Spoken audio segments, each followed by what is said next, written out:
Parashat Yitro. Dans la Parashat Yitro, il y a deux sections qui sont juxtaposées.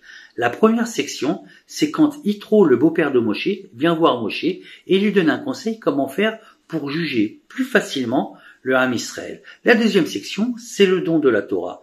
Rabbi Tzadok HaKohen nous donne un commentaire ici extraordinaire. Quand Yitro vient voir Moshe Rabbeinu pour lui donner des conseils, que fait Moshe? Il accepte, il dit c'est vrai, tu as raison, je vais faire comme ça.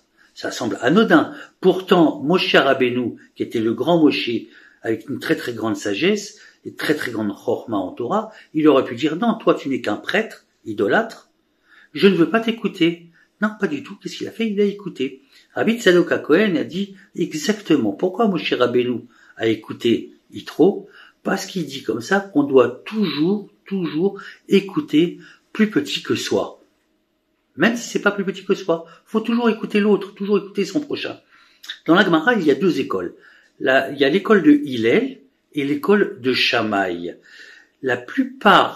Pratiquement toutes les halachot, elles sont données au nom de l'école de Hillel. Pourquoi? Parce que quand Hillel voulait dire une halakha, avant de dire sa halakha, il écoutait ce que Shammai voulait dire, ce que Shammai avait à dire, la version de Shammai. Tandis que Shammai, lui, il disait non, pas du tout. Moi, je veux même pas t'écouter, c'est comme ce que je pense, c'est comme ça, et c'est pas autrement.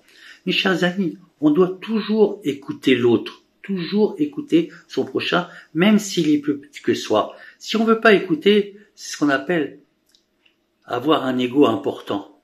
On appelle ça de la gahava. Mes chers professeurs d'école, écoutez vos élèves, peut-être qu'ils ont quelque chose d'important à vous dire. Parents, écoutez vos enfants. Ils ont peut-être quelque chose à vous dire.